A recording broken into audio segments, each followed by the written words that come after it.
সোমবার ভোরেই মেদিনীপুর সদরে প্রবেশ করল 20টি হাতির একটি বড় দল। কলাইকুণ্ডার জঙ্গলে কয়েকদিন ধরেই তাণ্ডব চালাচ্ছিল। হাতিগুলি কলাইকুণ্ডার জঙ্গল থেকে এলাকায় ঘুরে বেশ কিছু জায়গায় ফসলের ক্ষতি করেছে। এরপর সেখান থেকে রওনা দিয়েছিল কংসাবতী নদী পার হয়ে মেদিনীপুর সদরের উদ্দেশ্যে। সোমবার ভোরেই সেই হাতির পাল প্রবেশ করেছে। কংসাবতী নদী পার হয়ে পলাশিয়া এনায়েতপুর হয়ে শুকনাকালীর জঙ্গলে প্রবেশ করেছে এই হাতির দল। হুলাপাটি আগেই সতর্ক ছিল, সেই মতো হাতিগুলি রাস্তা পার করে শুকনাকালীর জঙ্গলে প্রবেশ করেছে।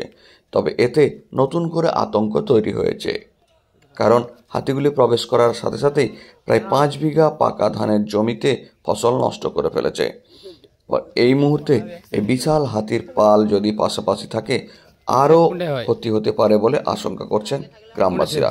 তবে তাদের দাবি, অবিলম্বে বন দপ্তর প্রয়োজনীয় ব্যবস্থা নিক। তা না হলে এই হাতির পাল বিভিন্ন জায়গাতে ফসলের ক্ষতি তো করবেই, সাথে সাথে লোকালয়ে ঢুকে ক্ষতির একটা আশঙ্কা রয়েছে।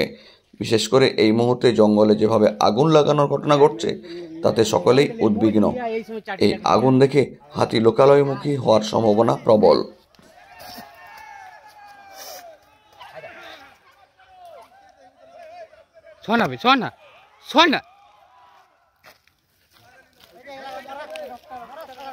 নামো তোমরা নামো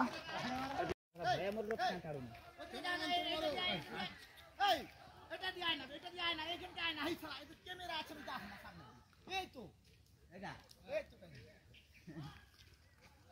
টাকা কালা ক্যামেরা কাটতে লিখে